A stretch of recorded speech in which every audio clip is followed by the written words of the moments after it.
Without further ado, I'm going to ask Hans-Georg to open the batting, as it were. You can tell I'm an Englishman, and I'm happy with English cricket at the moment. Can't think why, but Hans-Georg, if you'd like to have your 5 minutes in the sun and give us the perspective from a regulator. Well, thank you very much, Alastair. My perspective is probably for a regulator quite unsurprising. This opening clinical trial data looks like a benefit-risk assessment problem. And I think this is what we can all agree on.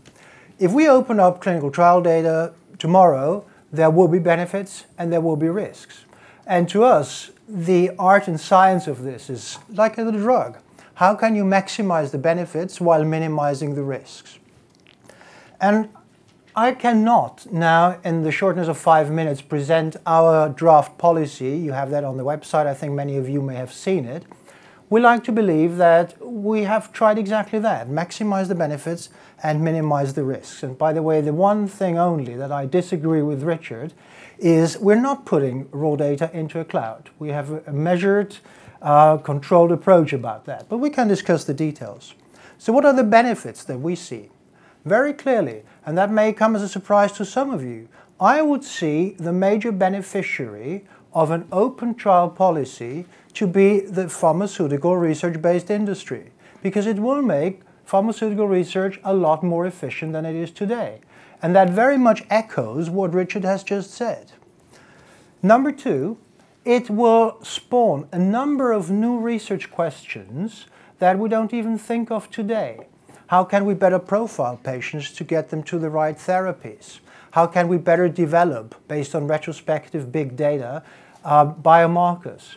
How can we better inform indirect comparison, comparative effectiveness studies without having to resort to hugely expensive head-to-head studies? So there are lots of benefits in this domain as well, new questions. And then, of course, there is the benefit that for some is most important, that is public scrutiny. And I think that is extremely important, and we welcome that. We understand that we take decisions for the benefit of patients and society, and these decisions have to be reproducible. So the data have to be out. Anybody has to have a right to reproduce our analyses and decisions. That's fine. Now, what about the risks? Well, the easiest and at the same time most difficult risk is, of course, violation of patient confidentiality. Easy because we all agree on that. I've never heard anybody in this debate say we want to give out patient identities. That's a no-brainer. The real difficulty is in how do we achieve this in practice. And that is a technical debate that we will have to have, and we have said in our policy we will spend the next year on doing that together with our stakeholders, see how can we address that in the best possible way. Then there is, and I saw that also in the document that Richard presented and you will find here in your pack, there is this laudable respect for the integrity of national regulatory systems. Now, thank you very much for your empathy, yeah, thank you. But please leave that to be our concern. We understand that if everybody could get their hand on data, there could be an uptick in false analyses, in false health scares. But we're not terribly worried. We have lived with that since the existence of drug regulation. We see that on a monthly, almost weekly basis, that someone makes a claim that this drug produces this risk, etc. Many of these turn out to be false. As I say, there may be a small uptick, but it will not be the end of the world. We have learned to live with that. And lastly, there is the concern about commercial confidences and maintaining incentives for the investment. We respect that. We understand that. If you invest, you want to reap the benefits of your investments, and we should not get in the way. Therefore, we respect commercial confidential information. But having said that, and I think this is the minor detail we might disagree on, if you look at clinical trial data, what of that is commercial confidential? I hold in hand, and everybody can have that. It's annexed to our policy. It's in the ICH website. This is the list, basically, a table of contents of what a clinical study report has in it. So I challenge anybody to tell me what of this is commercial confidential. And I'm just reading at random. Is it the inclusion criteria, the exclusion criteria, the way the trial was blinded, etc.? So it goes on for 3 or 4 pages, all table of content. we are of the view that none of this is commercial confidential. So these are our positions, basically. Everybody is welcome and is invited to please comment on our draft policy. The deadline for comments is the end of September, so there is still more than a month. And we will then, based on the comments we receive, we will then refine the policy, and as I said, in order to maximize the benefits and minimize the risks. Thank you. Thank you very much, Hans-Georg. Is this working? Anyway, I'll shout. Does anybody have any immediate questions of clarification for Hans-Georg? Not comments on anything he said, not challenges, just something you didn't understand and you want him to make clear. No, good, you were crystal clear in your exposition as usual, so thank you very much for that. Ben Goldacre, your 5 minutes without hesitation, deviation or repetition starts now. How fast am I allowed to talk? So I think it's very clear to me and to most patients and policymakers and doctors and researchers that doctors, patients, researchers, policymakers and payers need all the results of all the trials that have been conducted on all uses of all of the treatments that are currently being prescribed in order to make an informed decision about which is the best treatment to use in any particular single circumstance. Individual doctors and patients, of course, may not look at detailed technical documents, but what they do look at are summaries produced by various people like Cochrane, like regulators, like NICE, and occasionally we will see reasonable disagreement between those summaries, as we have always seen in the scientific literature. I co-founded a campaign called All Trials, which has now got the support of over 50,000 individuals, all the Royal Colleges and faculties and societies and so on in the UK, plenty in Europe and around the US. And we ask for three things. We ask that all trials, including retrospectively, are registered so we know they happened, that summary results are made available, and that the clinical study report is made available so that we can see the real meat and drink of exactly what was done in the trial. And it's important that we do get hold of clinical study reports because there can often be methodological shortcomings in the design of a trial, which means that it is no longer quite such a fair test as one might think, which are glossed over in the brief reports that are published in academic journals or even on regulator websites. Then, lastly, after those three elements, which I think are inarguable for public sharing, there is the question of individual patient data. And here there are obviously huge gains. You can do subgroup analyses. If we want to find out if it really is true that disease severity is associated with greater efficacy on SSRI antidepressant drugs, the way to do that is to look at individual patient data. It gives us the most accurate point estimate of the benefits of a treatment, and there's nothing new about it. So the Early Breast Cancer Collaborative Trialist Group, for example, have been pooling data on breast cancer treatment for almost 2 decades now. We don't have any of the things that I've just set out. For registration, if you look at all of the trials that are published in peer-reviewed academic journals and check to see if they were properly registered or registered at all, you find that the prevalence of non-registration varies, but it can be a third, a half, or 2/3 of all the trials being published even now. And that includes where trials started before registration was supposed to happen. People have still failed even to do retrospective registration. We know that for publishing results, that doesn't happen. The most current evidence on this is a paper published in PLOS just last month, which finds that about half of all trials registered on clinicaltrials.gov between 2006 and 2009 still haven't posted results 3 years out. This is consistent with what we know from the most current review on this, which is the HTA 2010 review, which finds that overall about half of all the trials conducted in the past have not gone on to be published, and trials with positive results are twice as likely to be published as trials with negative results. Clinicaltrials.gov was supposed to fix this, but unfortunately it lacks routine open public audit. And when an audit was finally done by Preil et al. And published in the BMJ in 2012, they found that the rate of compliance with that legislation, which requires that everything is posted on clinicaltrials.gov within 1 year of completion for trials with one site in the US, for a currently marketed drug and so on, they found the rate of compliance with that legislation was 22%, 40% for industry, 10% for mixed industry and academic. Since then, there's been a sort of bizarre circus where people have tried to contest that. So NIH have done a back-of-the-envelope calculation saying it's roughly 50%. People in industry are throwing around a slide presentation that somebody from FDA gave at a closed meeting a year ago that says the compliance rate is 2/3. The very fact that there is any discussion about the rate of compliance with this shows that it has failed as a piece of legislation, because you cannot meaningfully have a piece of legislation and an information structure like clinicaltrials.gov that is supposed to deliver transparency without having routine audit. What that database needs is a simple variable that says, should this trial have reported its results on this date or not? And we know from conversations that we've had around the world that industry has lobbied hard to have that withheld from the database. And lastly, and then lastly, CSRs we need. So we've heard all the bad arguments against transparency. I think it would be really useful to just go through very quickly the problems with the EFPIA documents. First of all, it doesn't go as far as the EMA draft, where almost all of the CSR is openly published, which is very good, and also data on rejected drugs is proposed to be shared, which is extremely important, especially for orphan diseases. There are huge loopholes and exemptions. It misses off-label uses, despite the fact that we know that off-label uses are highly prevalent, and it covers no retrospective trials. So the prescriptions of today are based on the trials of yesterday. We prescribe drugs today that came on the market 2, 5, 10, 20 years ago. And because this promise gets us nothing from the past, it will do nothing to improve the evidence base for the prescribing decisions that we are making today. It bundles up protocols in with individual patient data and says that people have to apply to get access to the protocol by going through the same elaborate process that you have to go through to get individual line-by-line patient data, which is clearly not proportionate. Protocols should be publicly available before a trial even begins.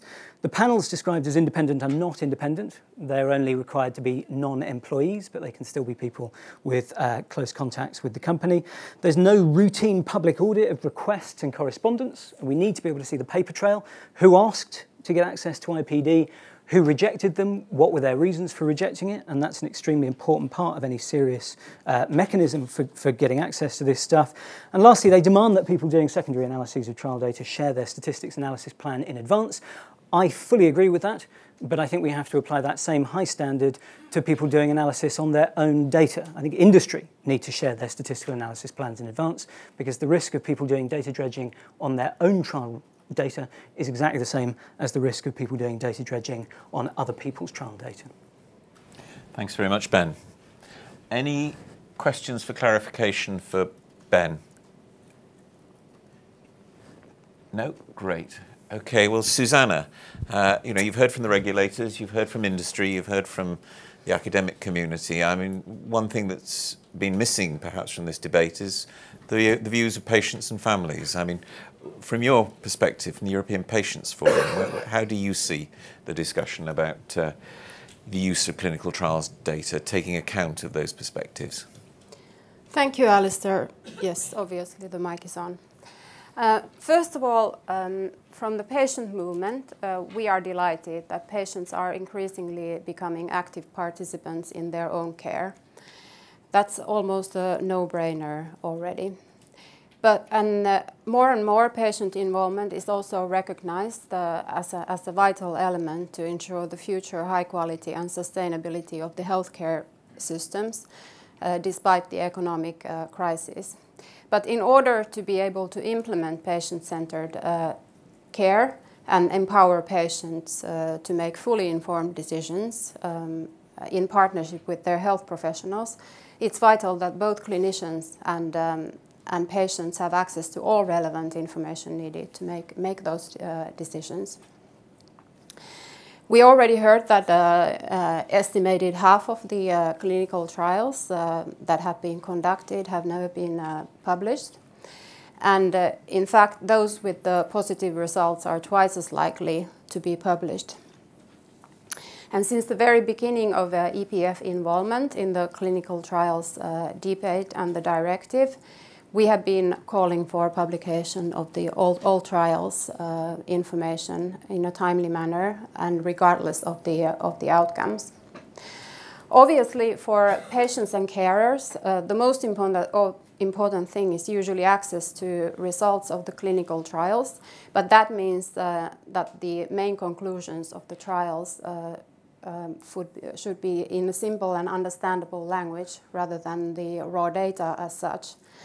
But obviously for the researchers, the raw data, that is very, very important to be able to revisit the studies and reanalyze data.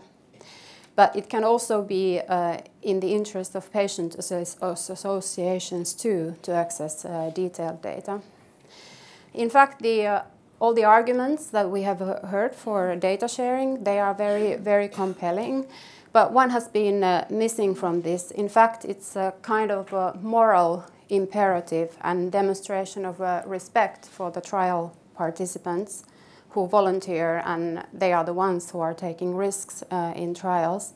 So the publication should be seen from that perspective as well. And in fact, it can be considered that the data belongs to the participants of the trials.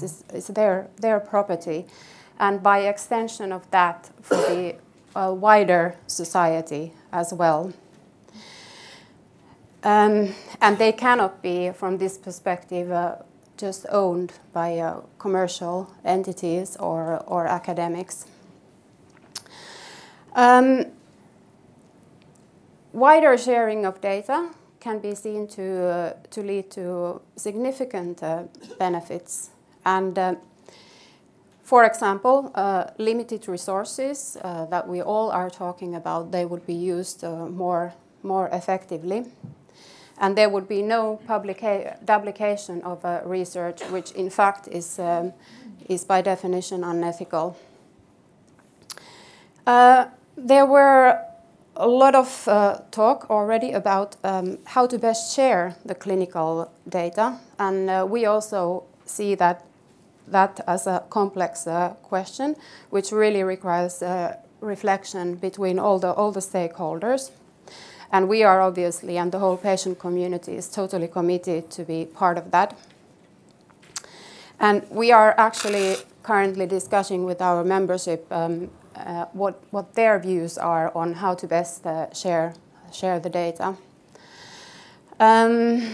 We support the EMA approach to proactively publish all the clinical study reports. And but it's also very important that patients and the public, the laypersons, are given the right tools to access and interpret the data.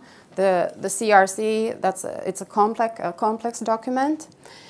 So we are calling for effective guidance on how to effectively interpret this document. Lay summaries will be beneficial, but they should be reviewed by patients to ensure that they are comprehensive and understandable, like is happening with the EMA public documents. For us too, it seems that the way forward would be a kind of controlled access to the data, in which there are concerns about patient confidentiality. But there are several questions in this. For example, what can be considered as the legitimate purpose for access? Would that include, for example, non-medical research conducted by national insurance agencies, private insurance companies, employers? Some patients will be worried that their data... I'm going to have to hurry you. Yeah, no problem. That their data might end up in the wrong hands when it could result in discrimination on the grounds of health status, genetic profile, and so on. But who will control the access of data? We have heard the EMA view. We have heard the industry view. Our view is that it's crucial that patient representatives are part of a formal structure to evaluate proposals. What about how can we ensure that quality and ethical standards are used to applying to the reuse of data, including transparency of those results? What are the best de-identification solutions to protect the trial subject personal or sensitive data, while you are still sharing the data in a format that allows research. It will be also interesting to see what is the willingness of people to participate in clinical trials if they know that their patient-level data is published. And we think that there might be some interesting things in this, both positive and negative. And it's also absolutely crucial to be able to address the implications for informed consent and data participant rights. There is currently a lot of variation in the quality of information and informed consent in clinical trials in the EU. And EPF, together with Alastair, I think, have been calling for European quality standards, including common core elements for the informed consent. That's all. Okay, fine. Thank you very much. Now, before throwing it open, any questions for clarification to Susanna? No? No? Great. Well, thanks to all our speakers for laying out their positions so clearly.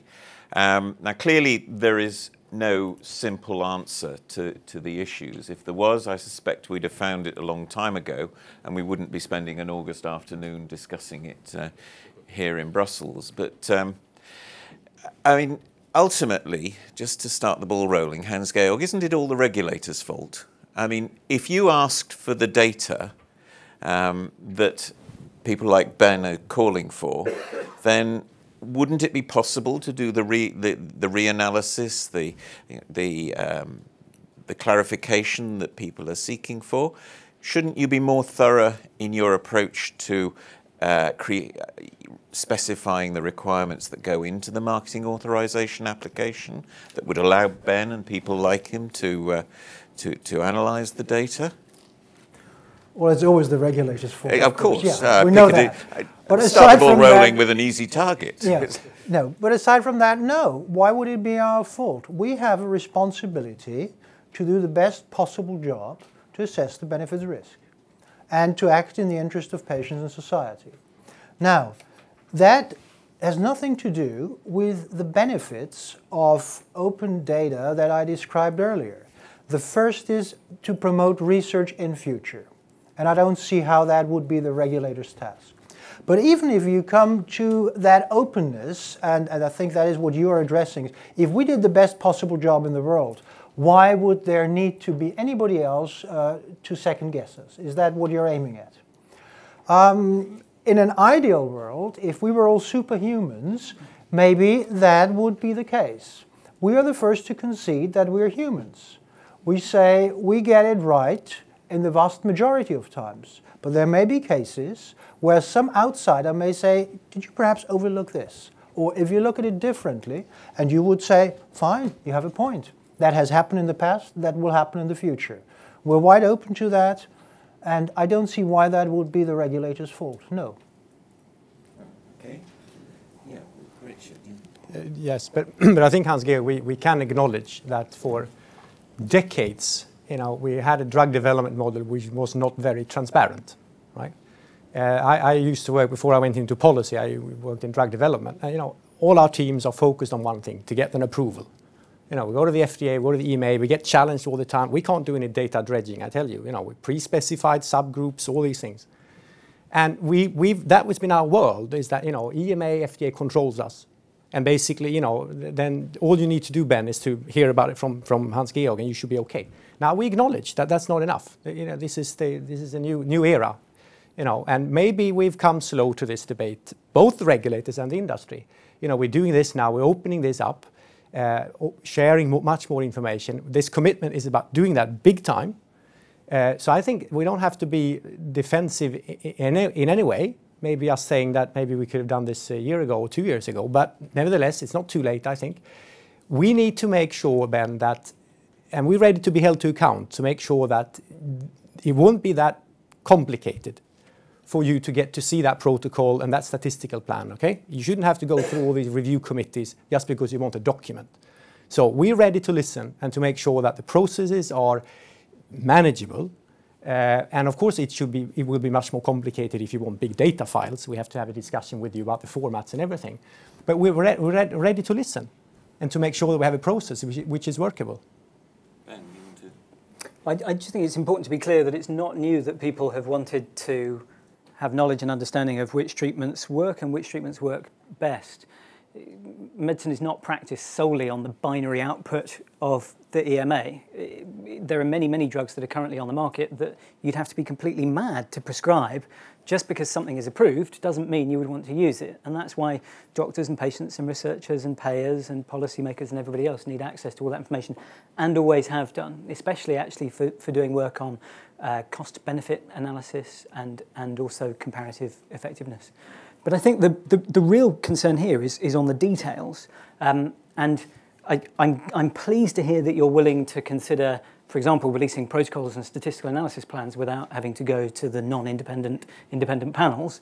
But I'd be interested to know why it is that you think it's okay to withhold the results, not even CSRs or individual patient data, but to withhold the results and perhaps redacted CSRs on trials that were conducted and completed in 2010 or 2005. A drug like venlafaxine or olanzapine, very widely used drugs, you know, the most widely used drugs, came on the market in the past 5, 10 or 20 years. Why can't we have access to those results for those trials that I myself am prescribing right now? Yeah.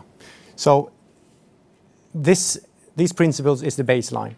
Okay? So this is the baseline for everyone, and we really wanted to have one minimum standard for the entire industry. Some of my member companies have already pledged to actually open up and go back retroactively. I know we have to deal with this on an individual case-by-case basis. And I know already today that many of my member companies will actually give you that type of data for products like you mentioned. But would you touch upon the question that Hans-Georg raised earlier, which I just need to comment on, and that is, you know, what could possibly be secret about this? You read the table of contents from a CSR. Well, I'll give you two answers to that. One is that there are increasingly products in development where we don't have patent protection. You know, we are with the advent of personalized medicine and omics and all that. You know, we have the head of the NIH urging the industry to go back and repurpose all the old medicines. Well, guess what? There are no patents. We need some exclusivity, otherwise we won't invest in them. We rely on something called data protection. There's a legal instrument in Europe, 10 years now for new products, you get 10 years data protection. But at the same time as the EMA is advancing these policies, the other side of the EMA, it has become much more strict in acknowledging data protection. So we have been told, one of my member companies have been told that their new MS drug, I don't think it's finally decided, their new MS drug, just because it's a known compound, they won't get any data protection. And basically patents of that nature don't work in Europe. So you have no protection, neither in Europe nor around the world in many countries where if things are available on the internet, study reports, you print them off, you go to Australia, you get an approval, you know, there's no protection. So we need to find a way where for these products, which may not be the outlier, maybe quite a few, that we will be able to tell the EMA, this is sensitive, don't disclose this, you know. So if we can find models for that, I think we can accommodate the concerns from the industry on commercial confidentiality. Could I no just data protection, no repurposing of drugs, to paraphrase basically what you said. Anyone want to respond to that before I let Ben back in? Yeah, okay, Ben. I mean, it seems to me that there is a problem with intellectual property law here, and that needs to be fixed by addressing the intellectual property law rather than continuing to withhold the results of trials. You cannot keep something secret from your competitors in China and share it with me, but you have to share it with me if I'm prescribing it to patients. I cannot prescribe a drug for patients ethically knowing that information about that drug is being withheld, and that the best I have is a summary by somebody who I trust to be clueful and well-motivated, but I cannot expect regulators to be perfect. The problems with Vioxx, rosiglitazone, Avandia, problems with the evidence base for Tamiflu, these weren't spotted primarily by regulators. They were spotted by independent researchers and doctors. You'll get all of this under this commitment. okay, going forward for new products, you will get protocol statistical plans. You're a researcher, you'll certainly qualify. You know, you'll get these under these commitments. There's just one sort of very, very small thing to you that I would really love to hear, which is you speak as if you recognise the value of this data from 2010, 2005, 2000 and so on, but you say you cannot ask industry or force industry to hand it over. Of course you can't. But you're in a position of leadership in your industry. Could you at least say that you think it is best practice and that people should share this information? No, what I can say is this, that I'm sure that my companies will give you data on these products where there is a debate, and they're already doing it. I know they're doing it without being forced to do it. Okay, forced, you have to stir up a certain debate, but at the end of the day, you get it. And with these principles, it's going to be much easier because you're going to have a process for it. And everyone has become comfortable, but it's taken us 6 months to become comfortable with putting out all this information, both proactively with synopsises and on request. You know? So now people are comfortable. So I think the reception you'll get from the industry after January 1st next year, also for all products, will be different from what you've seen in the past. And please monitor. I expect you to monitor us.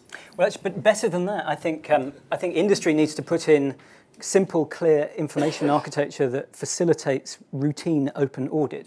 So, for example, when you say we already register all trials, we already publish all results, actually we know that's not true. And actually what we need is for EFPIA to tell all of their members that as part of their commitment, they also need to publicly audit and post and say, these are the trials we've done, this is when the results should be posted, and this is the proportion of trials on which we have failed. Right, I think we need to move on, or we can clearly, this particular issue can run and run, but I'm going to bring in, can you say who you are, please? And is there a roving microphone there? Say who you are and who you represent.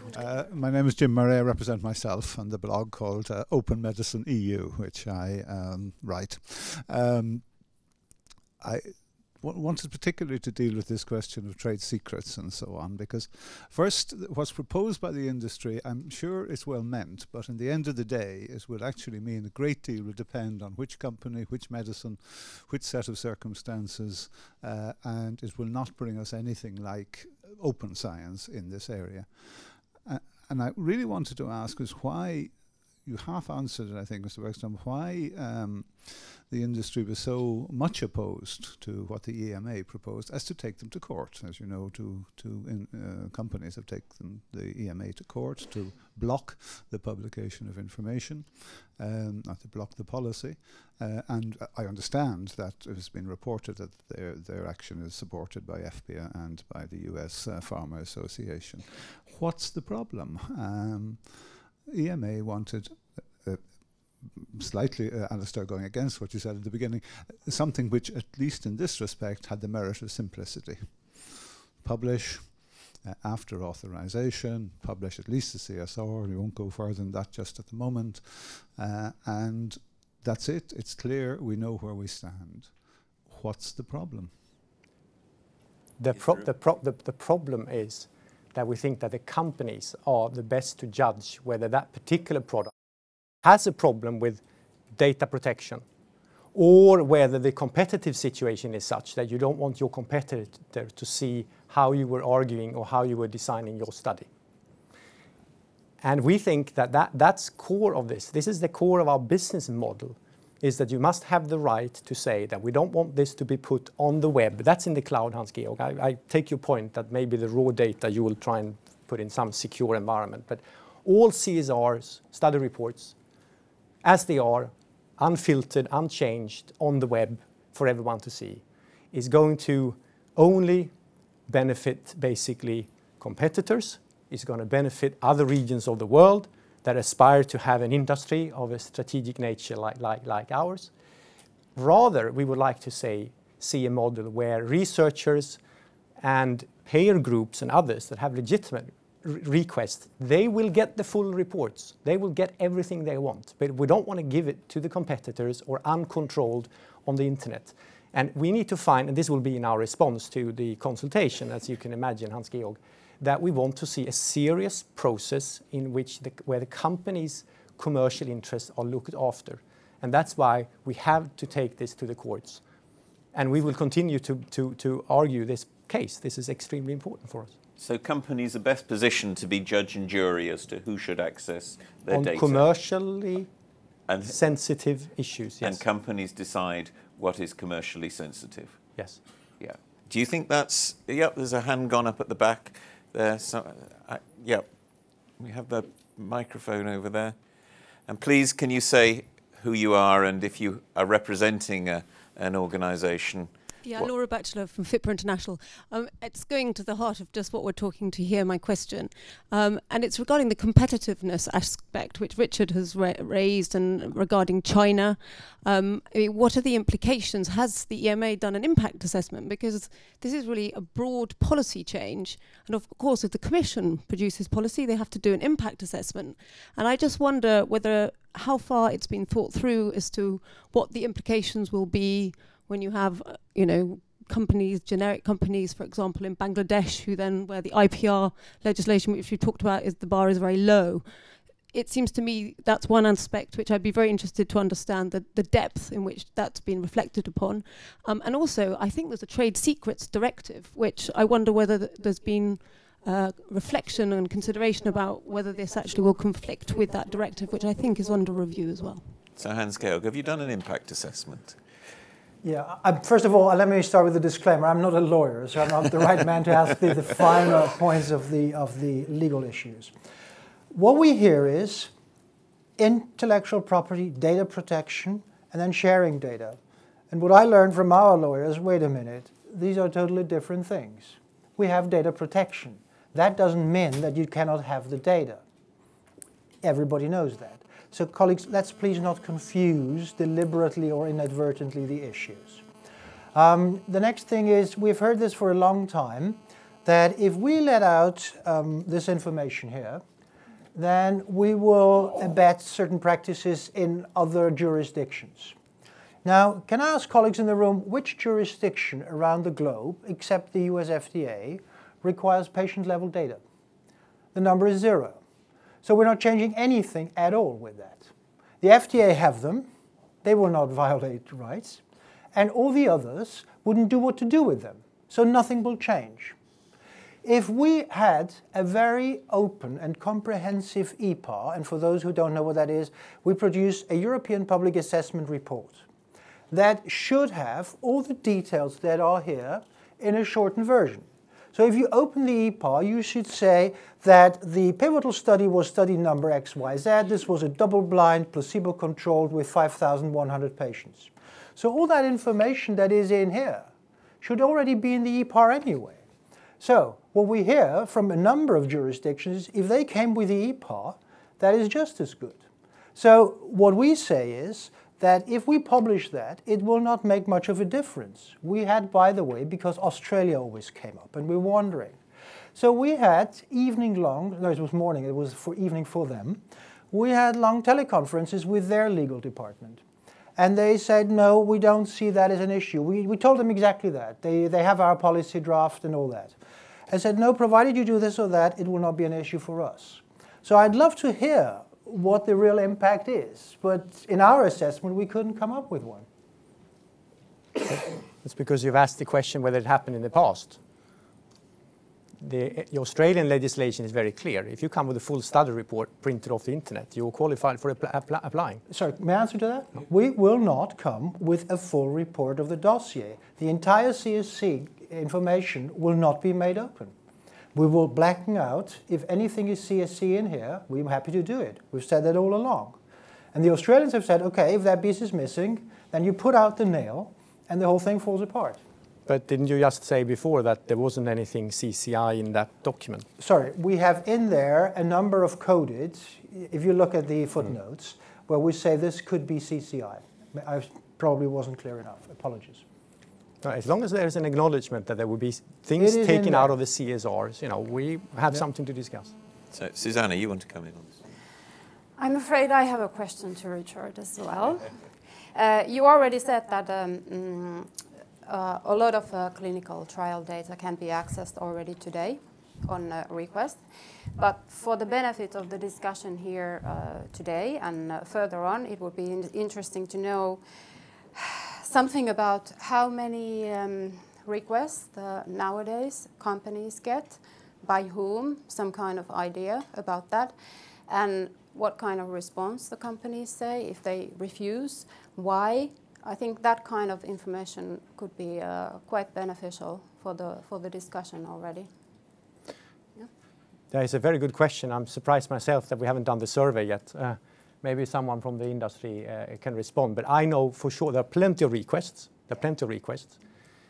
They tend to be naturally from not competitors, because they realize they will not get a reply. Interestingly, Hans-Georg, I understand from your statistics, at least up until a few months ago when I saw the data on the requests, they were primarily from law firms and competitors, not from scientists. The scientists come to the industry. When you look at our commitments in detail, you will see that actually we've built it in such a way that you should not have to go to a review board for standard requests. I mean, if we know it's you or it's some well-known research group, the company itself would say, okay. It's only if there's a dispute. The company saying, oh, we're not so sure, you're not really qualified. Then you have the right to have a hearing of an external review board with the external members. Right, so that's the, and how that should work, we're all open to discuss. There is a process in the United States. Institute of Medicine has started a project with industry and everyone else on actually seeing if you can actually set up some common standards for this. So we're all interested in tapping into that discussion. Did I answer your question entirely? No, I felt there was a part of it. Broadly, yes, but in detail, no. For example, can you give some examples of interesting cases of a refusal that would be benefit the discussion here? Like, well, a competitor or a research group's. I can give you an example. We've applied for IPD to do a subgroup analysis to see if patients with more severe depression do better from the drugs, and we've been rejected access to IPD. And that was an entirely legitimate clinical question. I think there's a real risk with these review panels that their deliberations and the correspondence around them will be kept secret, and so we get into a he said, she said situation. And we have to remember also, when people are making a decision about whether somebody is competent to use this information, the most recent well-documented precedent for that kind of squabble is Cochrane and Roche over Tamiflu, during which Roche argued that the Cochrane collaboration, 14,000 academics worldwide who produced more systematic reviews than any other organization in the history of mankind and effectively invented them, were told you are not competent to produce systematic reviews, therefore we're not going to give you clinical study reports. So I think at the very, very least, all of the correspondence around people applying and being rejected needs to be firmly in the public domain. But that's the intention. That's the intention. And we also see how far we can go to actually have some kind of common procedures or formats for this to simplify this. We're registering all these points. These are good, constructive proposals. Does anybody from industry want to rise to the question that Richard threw out and comment on particular company experience or from? Yeah. Oh, individual patient data. That's right. So does anybody want to come in and rise to Richard's question? No. Right. Okay. So, but moving on.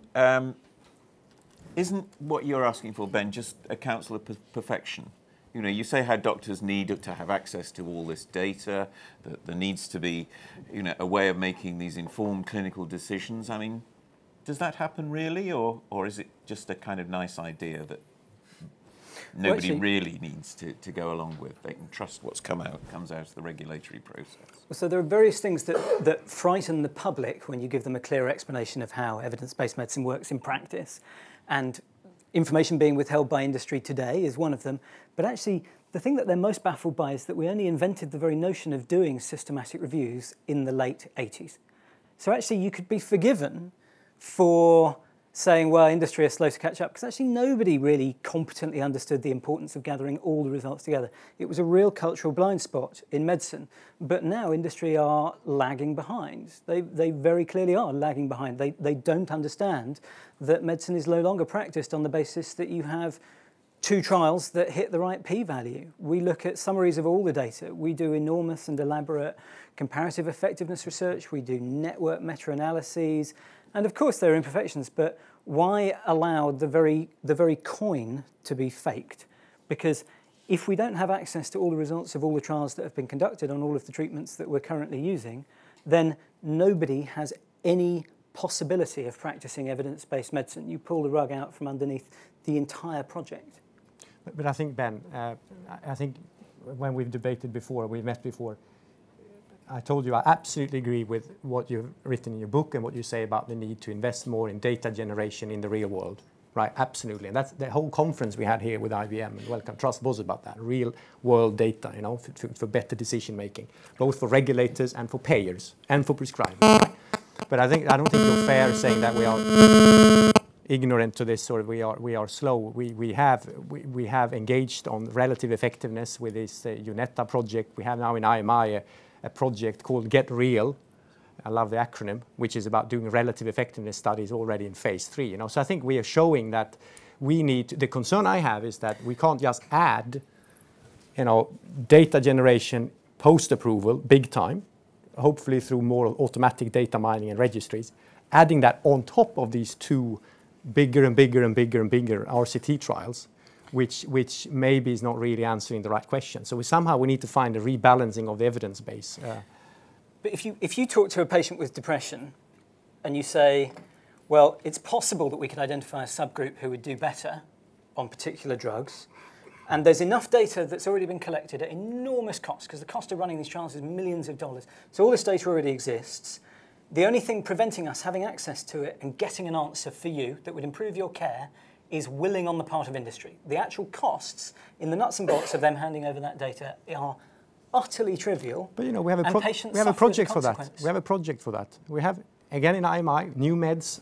I don't know, Michelle, how many patients' data is in there. We've pooled 5-6 companies. All the depression clinical data is pooled.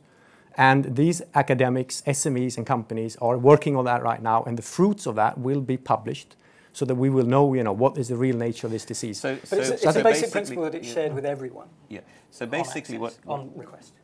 There is an issue here about enabling clinicians to establish the risks and benefits of prescribing a particular medication to a specific patient and what's the right drug of choice in a particular case. But I mean, Susanna, I mean, patients have a view about risks and benefits. I mean, how do you see patients and patient organisations being involved in discussing the question of whether the game is worth the candle, whether the data supporting the positive advances that come from taking a particular medication are worth running the risks of an adverse event for?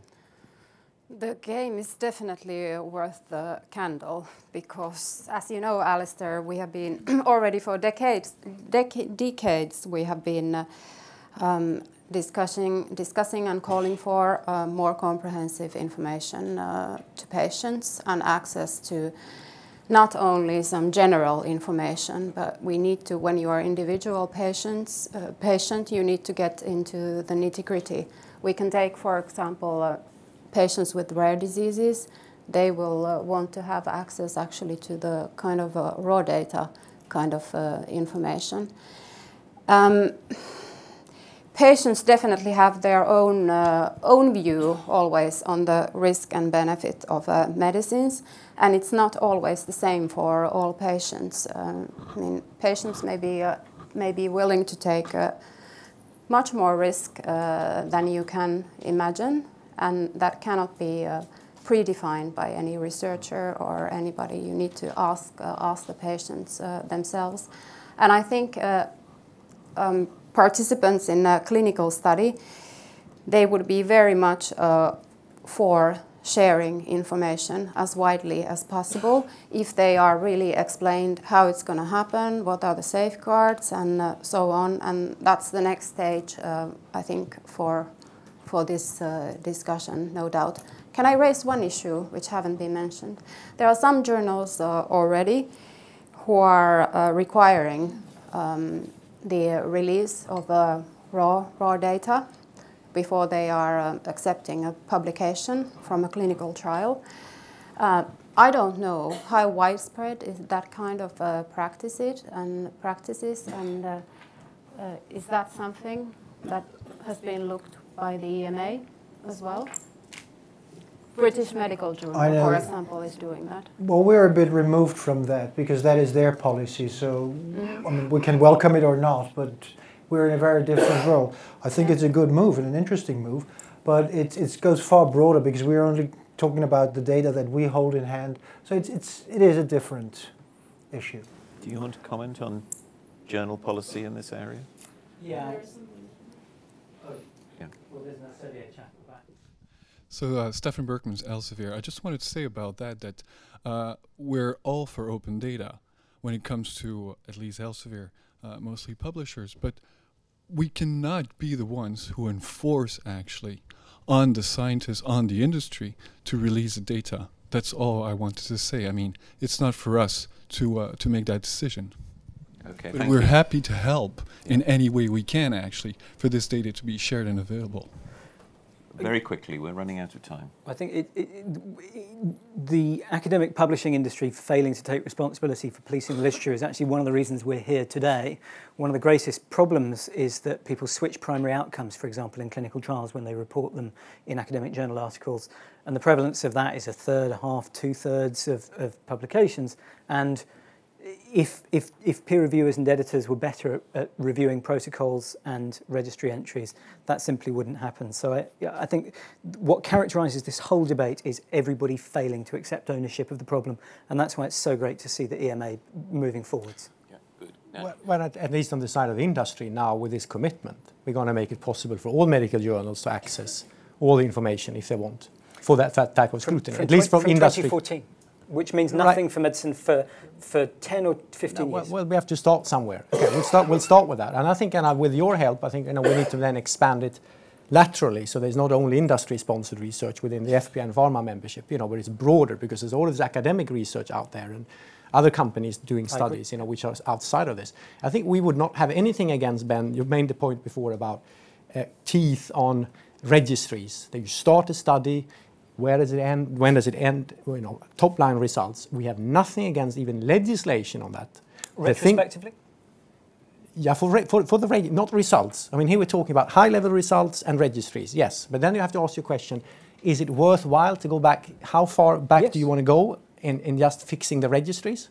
70% of medicines came on the market after 1990. We're very rapidly if you're not talking results, but just registries, we can discuss. Yeah, we're very rapidly running out of time. We do have basically 2 minutes left, and I want to bring this to a conclusion by asking each of the panel members to wrap up their key message to the audience about this issue. I mean, what single step, what single change would you like to see that would bring about this greater transparency, this more appropriate use of clinical trial data that would help us to ensure that we continue to develop effective drugs, that will maintain public confidence in the regulatory process, and which most of all will engage patients in a healthcare system that is more likely to deliver improvements in the quality and quantity of their lives than the situation we find ourselves in at the moment. I'm going to start with you, Richard, and then I'm going to Hans-Georg and to Ben, and then to give the last word to the patients in this. So, Richard, what's your single most important next step? Yeah, despite coming with this commitment sort of late in the debate, I would hope that our stakeholders, including our regulatory authority and the Commission, would recognize that actually this is a pretty good proposal. It's thought through. If it's made to work, it'll solve most of the needs there are. Acknowledge that, welcome that, work with us on making this work. It's going to be far less bureaucratic than any regulation can put in place. Make it work with us. We're ready to be held to account. Monitor this, track us, because we want to deliver on this. Thank you, Richard. Hans-Georg. Well, we have sort of progressed this by coming up with a very concrete step, and that is the draft proposal.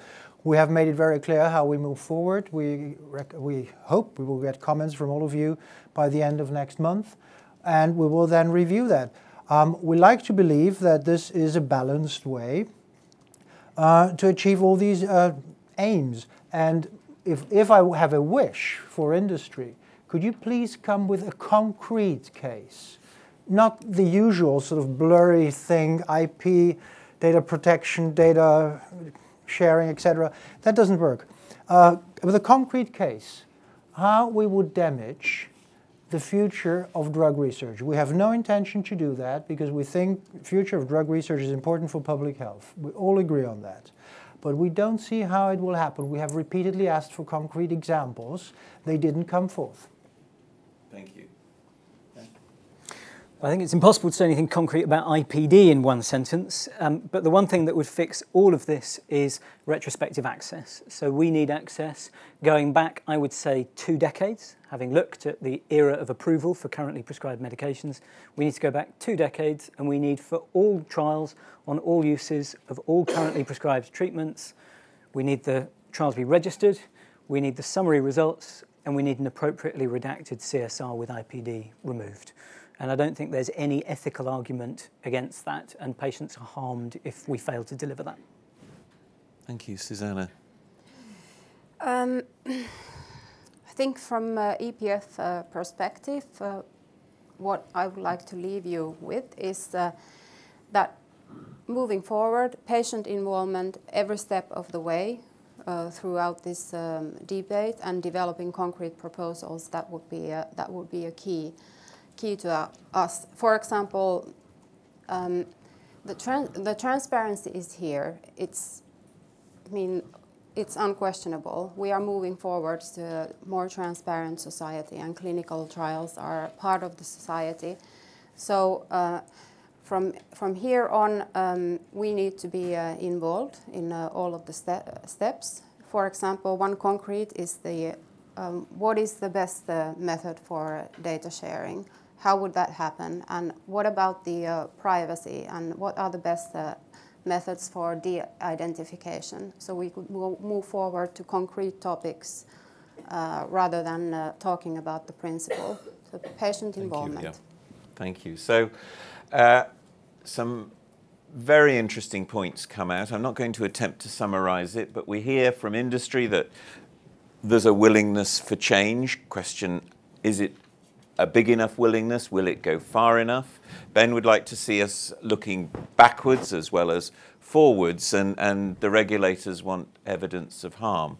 But I think most importantly is the message about engaging with patients and families to make sure that their interests are properly represented at the table at every step of the process, so we can carry the issues forward in a way which ultimately, I hope, produces the maximum patient benefit and continues to allow the industry to produce effective interventions that will address unmet medical needs. I'd like to thank all our panelists for a very stimulating discussion. And before I hand over to Duane to chair the next session, please join me in thanking our contributors for their input.